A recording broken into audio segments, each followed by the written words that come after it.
البدع والأهواء، أهل البدع العقائدية وأهل البدع السياسية. نقول بيننا وبينكم السلف، بيننا وبينكم الكتب، كان فيقول البدع بيننا وبينكم. Bismillahirrahmanirrahim. Kita masuk ke hadis qala al-Imam al-Bukhari rahimahullah al-hadis as-sabi' wa sab'un ba'da salasimi'ah 377. Haddatsana Ali bin Abdullah qala haddatsana Sufyan. Ali bin Abdullah beliau adalah Abdul Hasan Ali bin Abdullah al-Madini, asalnya dari Madinah. Kemudian beliau pindah ke Basrah. Siqatun, beliau adalah ahli ilal, dikatakan sebagai hayatul wadi, ular lembah. Karena apa? Saking tajamnya pandangan beliau terhadap penyakit-penyakit hadis. Betul. Ular lembah dipanggilnya. Iya. Pengalaman itu banyak orang. Jelas. Dia minat nih. Minat pada ilmu hadis. Qala haddatsana Sufyan. Sufyan di sini adalah Abu Muhammad Sufyan bin Uyainah al-Hilali al-Kufi summal Makki. Lahir di Kufah, tapi beliau pindah ke Mekah, jadi imam ahli Mekah. Sampai-sampai Imam Syafi'i mengatakan apa itu? Laula Malikun wa ibnu Uyainah la dhahabal ilmu minal Hijaz. Kalau bukan karena ada Malik, Imam Malik yang di Madinah, dan Sufyan bin Uyainah yang ada di Makkah, niscaya ilmu hilang dari Hijaz. Yaitu orang boleh jadi tidak berminat untuk belajar di situ. Semuanya berpusat di Irak atau di Syam atau di Mesir. Tapi dengan adanya dua tokoh ini, Allah menakdirkan untuk mereka menjadi apa? Tumpuan rihlah selain ke tempat-tempat lain. Kemudian disebutkan di sini haddatsana Abu Hazim. Abu Hazim kalau meriwayatkan dari Sahal bin Sa'ad As-Sa'idi, beliau adalah Salamah bin Dinar, siqatun qasun madaniyun. Dia tukang cerita, tapi tukang cerita yang siqah, bukan penipu, bukan pembohong, tapi memang cerita-cerita yang hakiki sebagai pelajaran untuk para murid dan sebagainya, diberi cerita-cerita. Baik. Kemudian qala sa'alu Sahla bin Sa'ad. Orang-orang bertanya kepada Sahal bin Sa'ad. Sahal bin Sa'ad beliau adalah Abdul Abbas Sahal bin Sa'ad As-Sa'idi radhiyallahu anhuma al-Madani. Dia dan ayahnya adalah sahabat Nabi. Min ayyi syai'in al-mimbar. Mimbar Rasulullah SAW itu terbuat dari apa? Ini menunjukkan bolehnya murid itu bertanya kepada gurunya tentang sejarah mimbarnya Nabi. Ini terbuat dari kayu apa? Baik. Faqal, maka Sahal bin Sa'ad mengatakan, ma baqiya bin nasi a'lamu minni. Tidak tersisa di tengah-tengah umat manusia yang lebih tahu daripada saya. Dalam riwayat yang lain, tidak ada yang masih hidup yang mengetahui sejarah mimbar ini kecuali saya, yaitu semuanya sudah wafat, tinggal saya saja. Ini menunjukkan boleh seseorang itu menceritakan keutamaan dirinya sendiri tatkala diperlukan, seperti dijelaskan oleh Imam Nawawi rahimahullah. Yaitu kalau dikhawatirkan para murid justru belajar kepada orang yang salah, orang yang tidak tepat, maka boleh orang yang ikhlas dan berilmu menyebutkan, masalah ini saya lebih tahu, agar murid-murid bersemangat dan gembira dan bersyukur mendapatkan taufik bertanya kepada orang yang tepat, bukan untuk berbangga-bangga, bukan pula untuk berebut murid, bukan antar ustadz berebut murid. Tidak seperti yang terjadi di suatu tempat di sana, ketika muridnya pergi ke pondok yang lain, murid yang tersisa malah dicekik sama gurunya, marah, dituduh, ini kamu yang membuat murid-murid lari dari saya. Ini kacau seperti itu, main cekik-cekik, tak tahu ini membahayakan nyawa orang lain, gara-gara saling berebut murid. Nah, yang satu emosional, masalah nanti. Tayyib. Muridnya jenis ajar banyak kali pun bangga. Boleh jadi. Tak masuk gitu. Ya mau gimana? Tayyib, ini memang banyak ujian. Huwa min aslil ghabah. Mimbar Rasulullah itu terbuat dari asal. Asal itu adalah pokok cemara. Al-ghabah yaitu hutan. Tapi hutan yang mana? Maksudnya kata Al-Hafidz Ibnu Hajar yaitu hutan di dataran tinggi Madinah. Di masa itu dataran tinggi Madinah masih memiliki banyak hutan. Ya ini ya yang dimaksudkan, bukan hutan yang lain.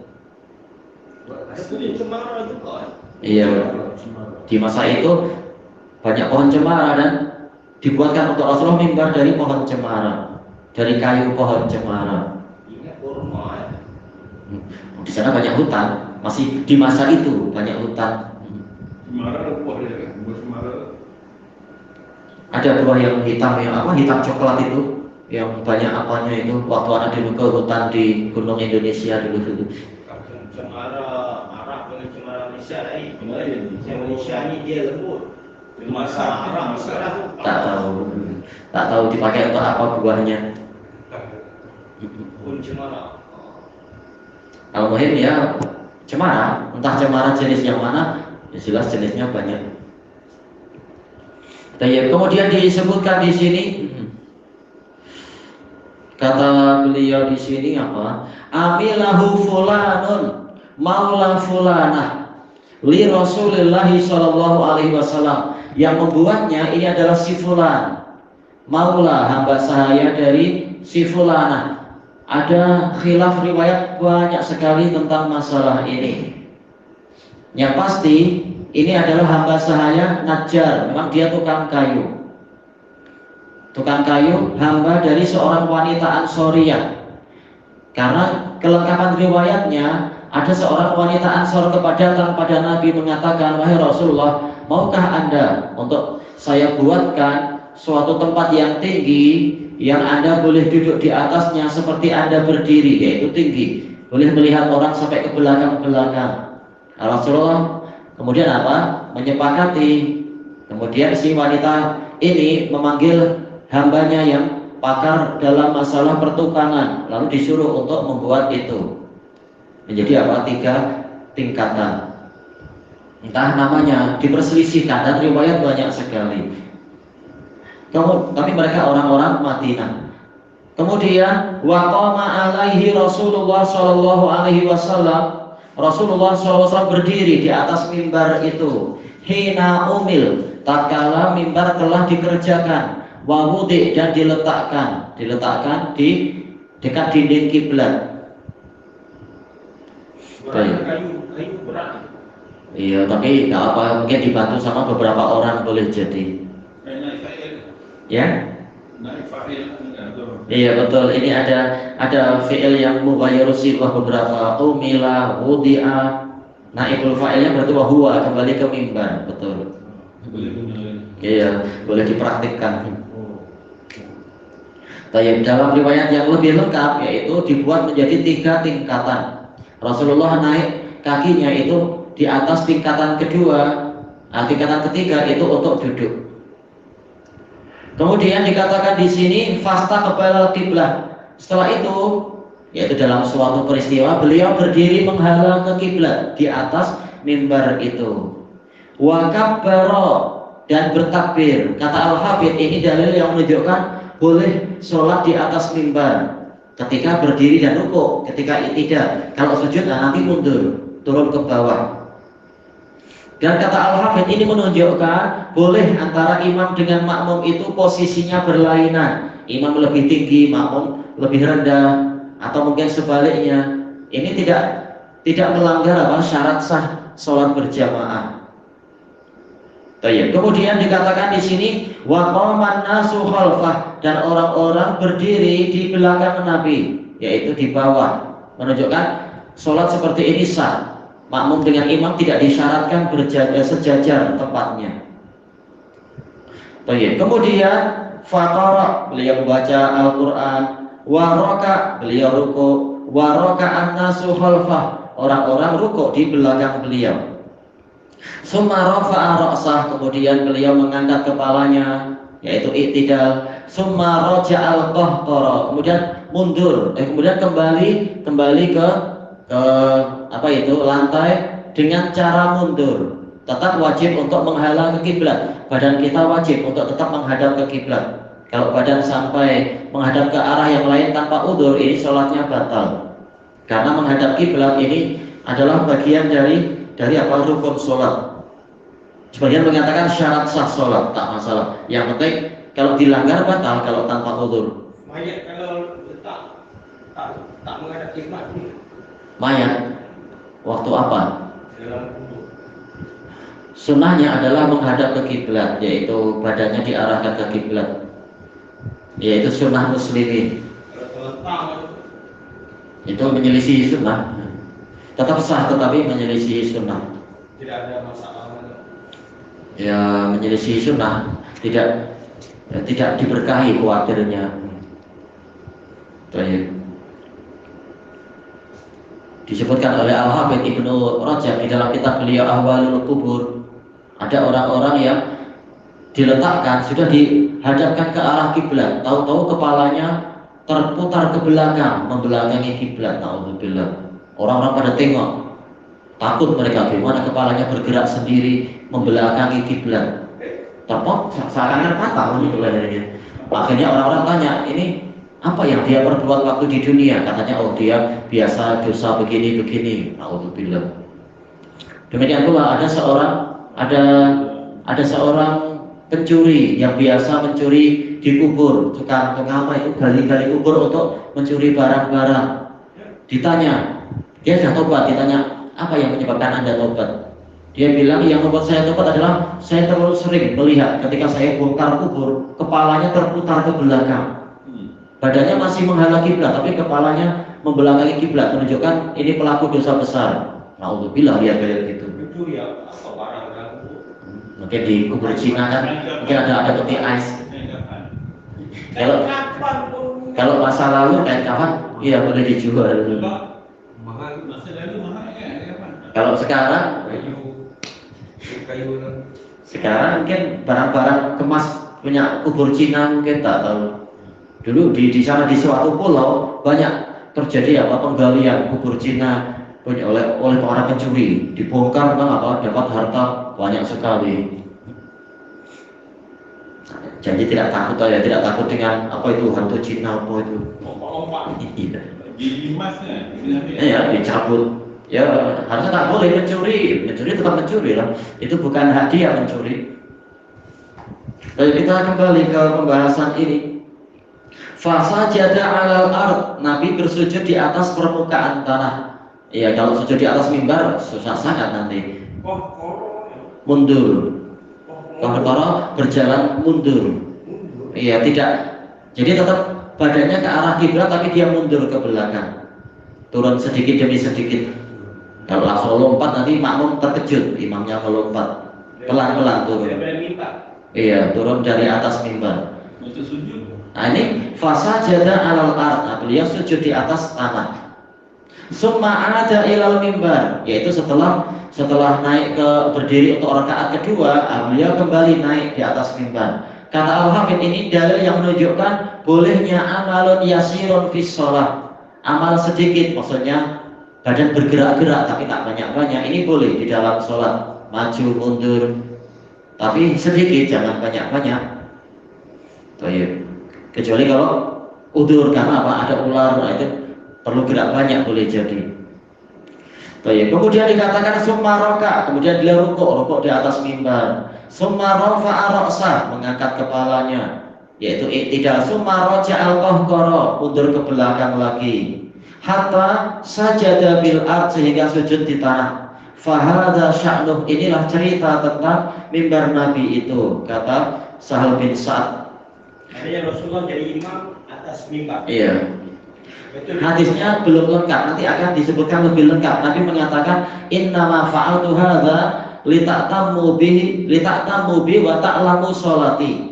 Hanyalah saya melakukan ini agar kalian Yaitu apa? Menjadi makmum saya dan mengetahui cara saya sholat, biar dilihat oleh orang di belakang, oh caranya begini, begini.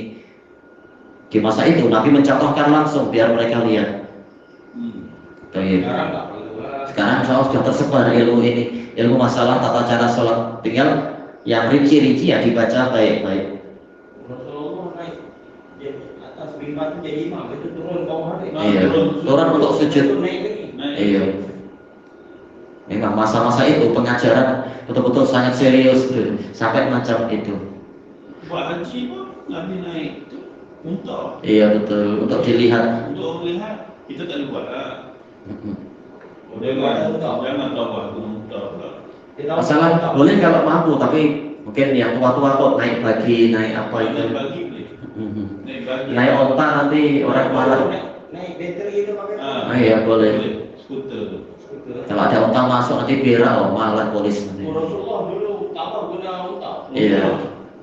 Sekarang ni guna alam. Iya, sekarang pakai bagi aja kalau mau. Kalau yang badannya letih, kalau yang badannya kuat, alhamdulillah jalan kaki. Rasulullah pun sering tawaf jalan kaki. Cuma ini sekitar beliau pernah untuk mencontohkan seperti itu boleh. Selalu zaman Rasulullah Ka'bah itu tanahnya memang tanah bumi. Iya. Tidak ada mozaik ini. Kalau sekarang pakai marmer nanti kotor kalau ada unta ada apa. Kita tawaf guna helikopter.